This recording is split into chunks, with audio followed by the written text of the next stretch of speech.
चलिए सुन लो, ले मर जा। मशीन अकाउंट है ना, मशीन अकाउंट का देखो ओपनिंग क्लोजिंग बैलेंस देख लो।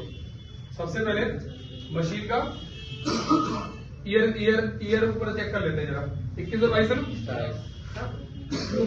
9 लाख और 12 लाख। सबका ध्यान बेटा बोर्ड पे अच्छे तरीके से, एक बार में बात समझ में आ गई, फिर सारे क्वेश्चन बिल्कुल सेम है। Opening balance 9 lakh, closing balance.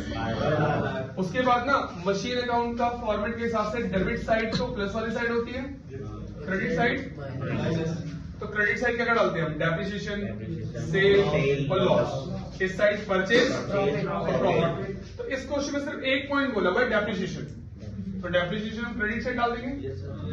और वैल्यू कितनी है किस बुक से बताओ, 1 लाख, और कोई इंफॉर्मेशन नहीं है। जब कोई इंफॉर्मेशन नहीं है अकाउंट क्लोज कर दो। बताइए कौन साइड बड़ी है, 13 लाख 20,000 में से माइनस करोगे तो 4 लाख, और इस साइड 2 बैलेंसिंग फिगर होती है, एक तो परचेज और एक प्रॉफिट।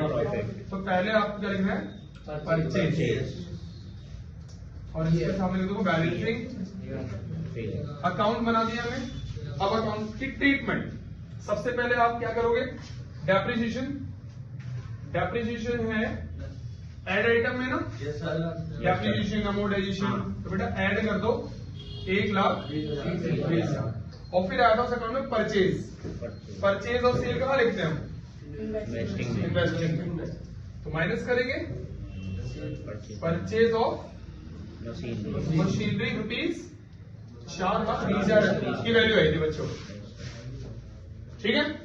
और ना इसके ऊपर लिख दो नंबर 2, 4,20,000 कहां से आया था, वर्किंग नोट नंबर 2 से ना, इसने 2 लिख दिया। पता होना चाहिए एग्जामिनर को ये कैलकुलेशन कहां से लेके आ रहे बच्चे, कि ऐसे नहीं कि पीछे वाले से पूछ लिया हो जरा बताइए जरा परचेज कितना आया, थोड़ी कर सकते हैं।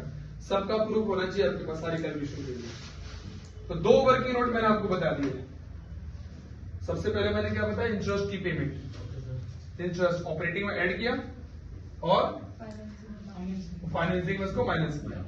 दूसरा है मशीन का मैंने अकाउंट बना दिया, ठीक है। और मे भी आपके बोर्ड में बहुत ज्यादा चांसेस है, सिर्फ आपके ना ये तो बड़ा क्वेश्चन है, तो उसमें मशीन अकाउंट बहुत ज्यादा चांसेस है कि उसके बारे में पूछ ले। कोई भी एसेट्स अकाउंट है, चाहे मशीन हो चाहे प्लांट हो चाहे बिल्डिंग हो, तो वो अच्छे से क्लियर रखना।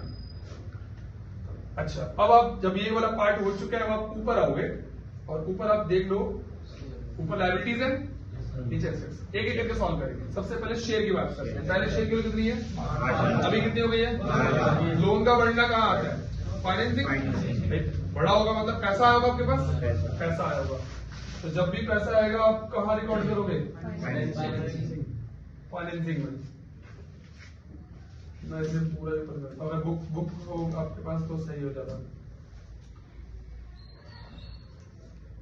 फाइनेंसिंग प्लस करो इक्विटी शेयर इंक्रीज, या इशू लिख दो ना, इशू कितने लाख, 4 लाख प्लस प्रीमियम होता तो प्रीमियम को प्लस कर देते, डिस्काउंट होता तो डिस्काउंट माइनस। फिलहाल ऐसा कुछ भी नहीं है। इसके बाद वापस आते हैं, दूसरा पॉइंट क्या लिखा हुआ चेक करो, प्रॉफिट एंड लॉस। बेटा प्रॉफिट एंड लॉस में, प्रॉफिट लॉस में पहले 4 लाख का प्रॉफिट, अभी कितने का प्रॉफिट है, तो नुकसान हुआ है, कमी आई है, 4 लाख से 3.5 लाख तक हम लोग 50,000 का नुकसान हुआ है। और कोई भी नुकसान या कोई प्रॉफिट हम यहाँ दिखाते हैं, कितने का, और ब्रैकेट में दिखा दो, लॉस को ब्रैकेट में दिखा दो, समझ गए। फॉर्मेट आपके पास रेडी है, आपको बस सब कुछ याद रखना, और आप बस एक तरह से फिलअप से तो भर रहे हो। Next long term borrowing, loan है, लोन किस में आता है, फाइनेंसिंग में। 3.5 से कितना हुआ, 4,000, कितने हजार बढ़ गए, 90,000 बढ़ गए। 90,000 का लोन बढ़ चुका है। लोन का बढ़ना घटना किस में आता है, फाइनेंसिंग में आता है। प्लस कर दो लॉन्ग टर्म बोरिंग, कितने हजार, ठीक है। लोन का बढ़ना होगा प्लस। इसके बाद नेक्स्ट पॉइंट है ट्रेड पेबल, ये तो करंट लायबिलिटी हुई ना। करंट लायबिलिटी दीदी अलावा लास्ट वाले टॉपिक में ऑपरेटिंग में 50 से कितनी हो गई है, इंक्रीज लायबिलिटी।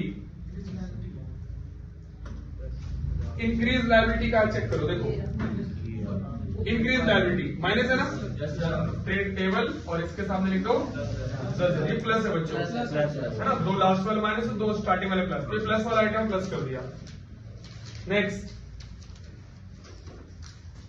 प्रॉपर्टी प्लांट में मैंने मशीन अकाउंट बना दिए, इसको हम सॉल्व कर चुके हैं, रिपीट नहीं करना है आपको।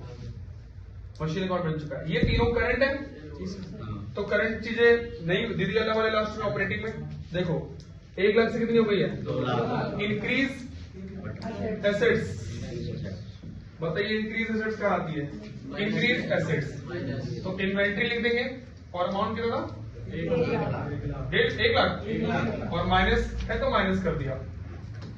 नेक्स्ट ट्रेड रिसीवेबल, पहले 230 है, अभी कितना हुआ, कितना इंक्रीज हुआ 80,000 रुपए इंक्रीज हुआ ना। एसेट्स इंक्रीज, एसेट्स इंक्रीज किसी ने, ट्रेड रिसीवेबल रुपीज 80,000 नेगेटिव कर दिया बस।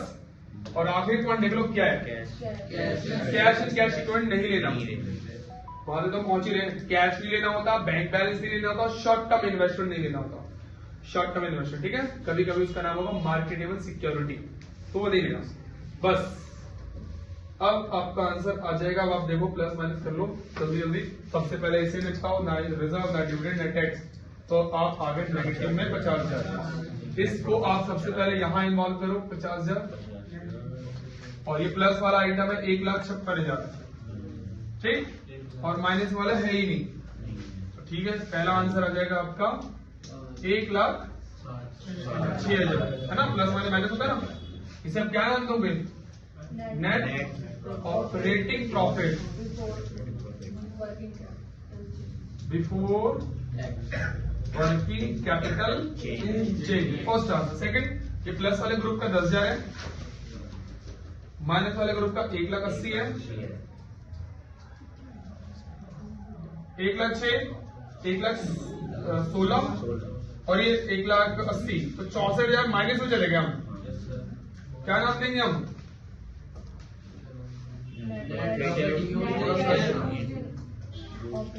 Net cash used in operating activity, ठीक है, और इसमें कोई आंसर नहीं है, तो ये है क्या, कोई बात, इसमें बेटा सिर्फ एक ही चीज है और कुछ है ही नहीं इसके अंदर, तो आप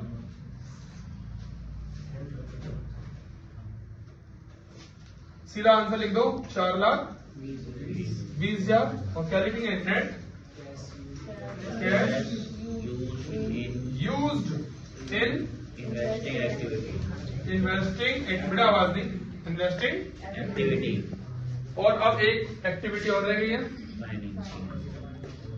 4,90,000, 36 माइनस करो 4,54,000, ठीक है ना, 490 में से 36 माइनस कर लो 54 होगा ना, हाँ, क्या बोलेंगे sir, net cash flow from financing activity. अब आप अपने आंसर को वेरीफाई कर सकते हो, एक बार 2 मिनट और रुकना, उसके बाद आप अपने आंसर को वेरीफाई कर पाओगे। देखो यहाँ पे लिखेंगे net cash flow from all activity, बेटा आवाज नहीं, ए बी सी तीनों एक्टिविटी से कितना पैसा आया चेक करो। पहले एक्टिविटी से माइनस में आया 64, दूसरी एक्टिविटी से 4,20,000 माइनस में आया 64 नेगेटिव, 4,20,000 नेगेटिव और 5,454 पॉजिटिव, ये आपका हो गया 4,64, 4,84, 30,000 आपका आ गया माइनस में। तीनों को प्लस माइनस करने के बाद आपका आंसर आ रहा है 30,000 नेगेटिव। कितना कैश यूज हो रहा है, फ्लो की जगह क्या लिख रहा है, उसमें आप ऐड कर दो ओपनिंग वाला कैश, थोड़ा सा स्पेस बना लो यहाँ पे,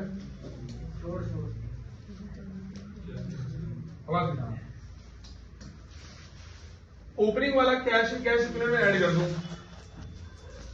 चेक कर लो ओपनिंग वाला कैश कितना है, चेक करो चेक करो चेक करो, 370 और यहाँ पे कितना है 340। 40 तो ओपनिंग वाला कैश ऐड करूंगा यहाँ पे।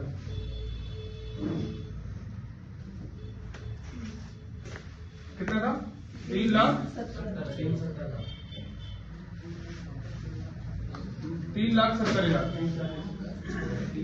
ओपनिंग वाला कैश अगर मैं जोड़ दूं तो जो रिजल्ट आएगा 340 जो किसके इक्वल आ गया, क्लोजिंग वाले कैश एंड कैश इक्विवेलेंट के। तो आंसर वेरीफाई हो गया आपका, समझे? तीनों को प्लस किया एबीसी को, जो रिजल्ट आया वो, उसमें मैंने बिगिनिंग वाला कैश ऐड कर दिया, तो जो आपका रिजल्ट आया वो क्लोजिंग वाला कैश आया। ठीक है, तो इससे आपका आंसर भी वेरीफाई हो जाएगा। अब आप इसे अच्छे से नोट कर लो। नहीं